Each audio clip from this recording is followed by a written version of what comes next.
Teraz taki temat Porsche Cayenne. Brak hamulców, a właściwie wspomagania hamulców, raz są, raz nie ma.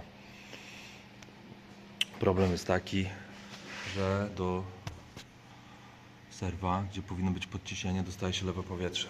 Tędy przy podszybiu idzie sobie przewód z podciśnieniem. Ciemno, tu nie widać, ale tak, on sobie wychodzi tędy i wchodzi do silnika tym przewodem. To jest akurat motor 3,2 litra VR6 i tutaj widać problem. Pęka sobie ten przewód i raz są hamulce, raz nie ma. Zależy jak tam zaś się w wakum. Zaraz to sobie zarobimy na nowo i hamulce dalej będą. I tyle.